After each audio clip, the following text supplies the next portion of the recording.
Hello students, data handling in Python में हम लोग कुछ और नेक्स्ट टॉपिक डिस्कस करने जा रहे हैं। तो ऑपरेटर्स के बारे में पढ़ रहे थे, फैमिली के बारे में। तो उसी फैमिली में कुछ और ऑपरेटर्स के बारे में आज हम डिस्कस करेंगे। तो let's start with data handling in Python. तो टाइप्स ऑफ ऑपरेटर्स में सबसे पहले नेक्स्ट ऑपरेटर की फैमिली है हमारी relational operator. The relation operator to basically used to compare two values and return the result as true or false depending upon the result of comparison. तो relational operator क्या करता है, दो values को compare करेगा, दो वेरिएबल्स की value को कंपेयर करेगा। और उसमें अगर आंसर जो होगा वो या तो हमें ट्रू के फॉर्म में मिलेगा या फॉल्स के फॉर्म में रिटर्न करेगा। तो रिलेशनल ऑपरेटर आप मैथमेटिकल मैथ्स में भी यूज़ करते हैं, उसी तरह से हम पाइथन में भी यूज़ कर सकते हैं। तो this is a list of relational operator in Python. Less than, greater than, less और इक्वल टू, लेस देन और इक्वल टू, ग्रेटर और इक्वल टू, ग्रेटर देन और इक्वल टू, डबल, देखिए डबल असाइनमेंट लगा हुआ है, ये इक्वल टू का साइन है तो इसको याद रखिए। और ये है एक्सक्लेमेटरी साइन के साथ assignment operator, this is known as not equal to. ठीक है, for example 50 is less than 45 तो returns false, 40 is less than 60 return true. तो इस तरह से हम रिलेशन इस्टेब्लिश कर सकते हैं दो कंडीशन के बीच में रिलेशनल ऑपरेटर यूज़ करके। ठीक है, 50 लेस और equal to returns true, 80 less और equal to 70 return false, 40 greater और equal to 40 return true, 40 is greater or equal to 90 return fall, 80 is equivalent to 80 returns true, 60 is equivalent to 80 returns false, 45 is not equal to 90 return true, 80 is not equal to 80 return false। तो relation operator के बीच में दो condition के बीच में relation establish करने के लिए हम रिलेशन ऑपरेटर को इम्प्लीमेंट करते हैं। few points to remember related to relation operator in comparison cases कि न्यूमेरिक टाइप्स में the values are compared after removing trailing zeros after decimal point from floating point number. For example 6 and 6.0 will be treated as equal in Python, right. तो अगर 6 and 6.0 compare कर रहे हैं तो वो fractional trailing zero को remove कर देगा। ठीक है, इसी तरह से कैपिटल लेटर है तो कैपिटल लेटर का आस्काई कोड जो होता है हमेशा याद रखिए 65 से 90 होता है। हर करेक्टर का अपना एक आस्काई कोड होता है कोडिंग स्कीम में, American standard code information interchange में। तो कैपिटल ए 65 होता है कोड, फिर बी का 66 होता है अप टू सो ऑन, तो कैपिटल जेड 90 होता है। As considered as less than the small letters ASCII code is 97 to 122। तो हमेशा याद रखिए अगर स्ट्रिंग के बीच में आप कंपैरिजन कर रहे हो तो कैपिटल लेटर की स्ट्रिंग छोटी होती है स्मॉल लेटर की स्ट्रिंग से। ठीक है, क्यों? क्योंकि उसकी आस्काई वैल्यू देखिए छोटी है, जबकि स्मॉल लेटर्स की आस्काई वैल्यू 97 स्मॉल ए से स्टार्ट हो रहा है, स्मॉल जेड 122 है, तो ग्रेटर है। For example hello is less then hello, it will result true. तो बेसिकली कंपैरिजन कैसे होता है, इसको बोलते हैं लेक्सिकोग्राफिकली कंपैरिजन होता है। करेक्टर बाय करेक्टर वो कंपेयर करेगा। ठीक है, जैसे कैपिटल एच और यहाँ स्मॉल एच है, तो capital H is less then small H, तो बस जैसे ये डिसीजन हो जाएगा कि लेस है उसके बाद वो कंपेयर नहीं करेगा, सीधे रिजल्ट क्या आ जाएगा हमारा, ट्रू हो जाएगा। तो जहाँ कहीं पर भी कंडीशन हमारी सेटिस्फाई होगी वहीं पे ही आपका रिजल्ट क्या होगा, वो डिस्प्ले हो जाएगा। तो करेक्टर बाय करेक्टर कंपैरिजन होता है। तो in string be careful while comparison because special characters are also assigned to some ASCII code like ASCII code spaces 32। देखिए स्पेस 32 होता है तो और छोटा होता है, ये भी याद रखिए। ठीक है, एंटर इज 13, एंटर जो की होती है उसका कोड आस्काई 13 होता है, और छोटा हो गया। सपोज मान लीजिए आपने लिखा हेलो इज इक्वल टू, अब हेलो, अब सामने फर्स्ट साइन ये दिख रहा है, दोनों स्ट्रिंग सेम है, लेकिन ये सेम नहीं है क्योंकि यहाँ पर एक स्पेस के साथ स्पेस आया है फिर हेलो है। तो कैपिटल एच जो कैपिटल एच का जो आस्काई कोड है वो क्या है, ग्रेटर है, बड़ा होगा स्पेसेस से। तो it will return false because there is a space before H in second string, right. तो while performing floating point values by them gives are careful, so it is not to use equality testing with floating point values।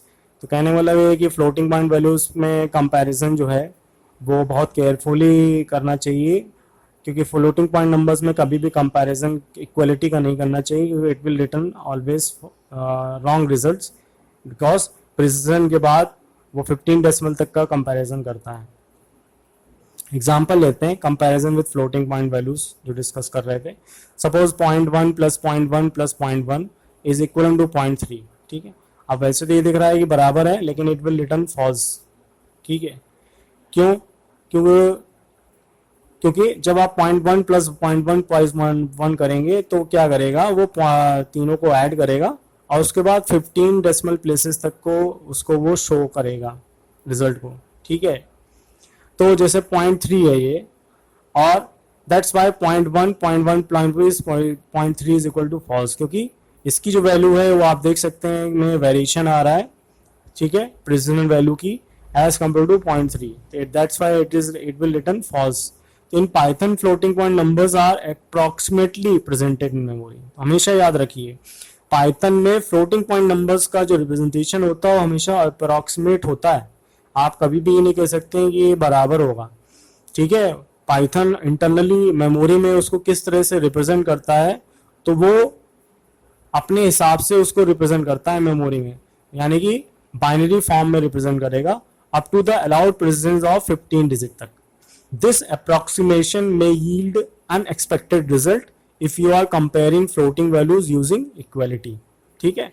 तो कभी भी floating point numbers के बीच में equality का comparison नहीं करना चाहिए, क्योंकि हमेशा रिजल्ट आपको एक्सपेक्टेड नहीं मिलेंगे, हमेशा आपको रिजल्ट रॉन्ग मिलेगा बिकॉज ऑफ इंटरनल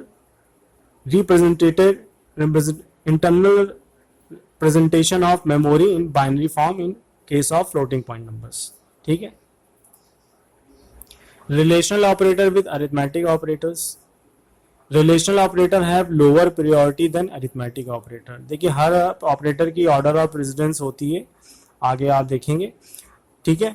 जैसे बॉडमास रूल होता है उसी तरह से पाइथन में भी हर ऑपरेटर का अपना एक ऑर्डर ऑफ प्रेसिडेंस होता है इवैल्यूएशन करने का। तो उस केस में ही है कि relational operator have lower priority than arithmetic, यानी कि अरिथमेटिक ऑपरेटर का ऑर्डर ऑफ प्रेसिडेंस हायर होता है लोअर, और रिलेशनल का लोअर होता है। So if any arithmetic operator is involved with relational operator, then first arithmetic operation will be solved, then comparison, ठीक है। तो पहले अरिथमेटिक सॉल्व होगा फिर कंपैरिजन सॉल्व होगा। For example A10 B20 C30, अब जैसे ये इक्वेशन दी है तो सबसे पहले अरिथमेटिक इक्वेशन सॉल्व होगी, तो A+10 होगा पहले, तो 20 हो गया, 20 इज ग्रेटर देन 20 माइनस 10 यानी कि 10, तो 20 इज ग्रेटर देन 10।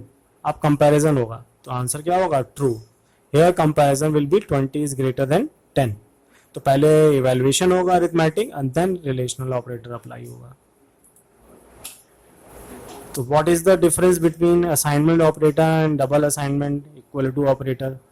तो यहाँ पर ये इक्वलिटी ऑपरेटर है और ये क्या है, असाइनमेंट ऑपरेटर है। तो ये याद रखिएगा, कंफ्यूजन नहीं होगा इसमें करना है। नेक्स्ट इज आइडेंटिटी ऑपरेटर, ठीक है।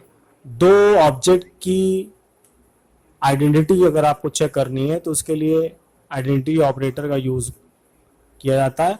आइडेंटिटी आपको ये बताएगी उसकी आईडी सेम है कि नहीं है, यानी कि वो सेम मेमोरी एड्रेस को पॉइंट कर रहा है कि नहीं कर रहा है। These operators are used to check if both objects are pointing to same memory address or not, right? तो is और is not ये दो ऑपरेटर यूज किए जाते हैं। फॉर एग्जाम्पल जैसे हमने चेक किया एक वेरिएबल a है और एक वेरिएबल b है, तो हमने दिया a is b, तो a is b return true तभी करेगा जब a और b दोनों पॉइंट करे सेम मेमोरी लोकेशन को, अदरवाइज रिटर्न फॉल्स। सपोज अगर a में 10 है और b में भी 10 है, अब हम कहें a is b तो इट विल रिटर्न ट्रू। क्यों? दोनों सेम मेमोरी लोकेशन को पॉइंट कर रहे हैं जिसमें 10 स्टोर है, राइट। इसी तरह से a is not है तो a is not return true if both operands return not pointing to same memory location, otherwise return false। तो इसका रिवर्स जो है is not है। एग्जाम्पल देख सकते हैं, एग्जाम्पल A10 है B10 है C20, अब हम दिया a is b तो इट विल रिटर्न ट्रू क्योंकि दोनों सेम मेमोरी लोकेशन को पॉइंट कर रहे हैं।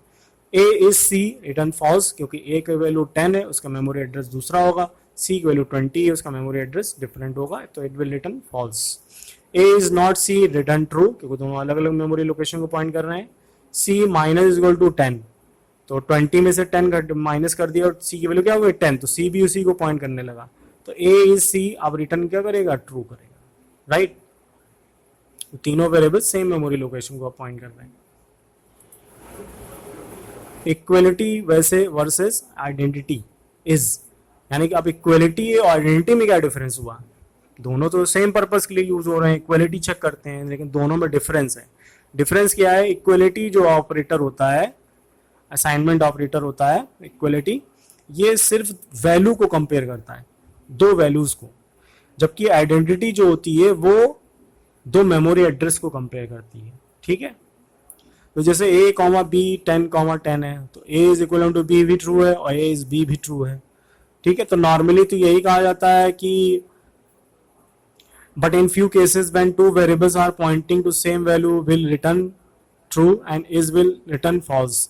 ज़्यादातर केसेस में तो नॉर्मली यही देखा गया है कि अगर इक्वलिटी दो वैल्यू में, अगर दो वेरिएबल की वैल्यू अगर सेम है तो आइडेंटिटी भी उनकी सेम होगी, लेकिन कुछ केसेस ऐसे होते हैं जिसमें आइडेंटिटी की जो वैल्यू होगी वो डिफर करेगी असाइनमेंट के ऑपरेटर की, इक्वलिटी ऑपरेटर से। एग्जाम्पल दे सकते हैं, सपोज एक स्ट्रिंग S1 है, उसमें कुछ स्ट्रिंग सेव की गई है, फिर एक S2 स्ट्रिंग है, उसको मैंने यूजर से इनपुट लिया, एंटर एनी स्ट्रिंग, ठीक है। अब दोनों स्ट्रिंग आप देख रहे हैं सेम है, S1 में भी KVOEF लिखा हुआ है और इसमें भी KVOEF लिखा हुआ है, ठीक है।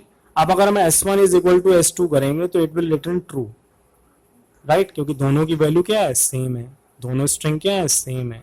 लेकिन अगर आप इसको आइडेंटिटी से कंपेयर कराओगे तो ये फॉल्स रिटर्न करेगा। क्यों करेगा, उसके पीछे रीजन है क्या, जब आप यूजर से अगर कोई स्ट्रिंग इंपुट करते हो, राइट, तो फ्रेश मेमोरी एलोकेशन होता है उस स्ट्रिंग के लिए, ठीक है। अगर आप इनिशियलाइज करते हो स्ट्रिंग का तो उसका मेमोरी लोकेशन अलग होगा, और यूजर से जो इनपुट करोगे स्ट्रिंग को तो उसका जो मेमोरी एलोकेशन होगा वो डिफर करेगा, अलग से इनिशियलाइज होगा, इसीलिए दोनों उसका मेमोरी एड्रेस डिफरेंट होगा, इसीलिए उसकी आइडेंटिटी क्या होगी, फॉल्स होगी। तो ये चीज याद रखना है स्ट्रिंग के केस में भी, ठीक है। इसी तरह अगर हमने S3 में कुछ स्टोर किया सेम स्ट्रिंग, अब S1 इज S3 कर रहे हैं तो ट्रू रिटर्न करेगा। यूजर से अगर आप इनपुट करेंगे तो उस केस में आइडेंटिटी जो होगी वो क्या होगी, डिफर करेगी। तो ये चीज आपको याद रखना है, यूजर से अगर इनपुट हो रही है वैल्यू तो उसकी आइडेंटिटी इनिशियलाइज वैल्यू से डिफर करेगी एज ऑपरेटर में। Few cases Python creates to different object that store the same value, ठीक है। तो देयर आर सम केसेस जिसमें दो different object store the same value, जो हमने भी डिस्कस कर रहे थे। एक तो input of string from the console, ठीक है, आइडेंटिटी हमारी डिफर होगी भले ही वैल्यू क्यों ना सेम हो। Dealing with large integer value के केस में भी ये वेरिएशन आएगा। And third is dealing with floating point and complex literals. तो फ्लोटिंग पॉइंट नंबर्स और कॉम्प्लेक्स लिटरल्स के केस में भी आपको ये ध्यान रखना है कि वो आपको डिफर रिजल्ट शो करेगा। तो this is the end of today's topic. Next session में हम इसके आगे से डिस्कस करेंगे कुछ और ऑपरेटर्स के बारे में।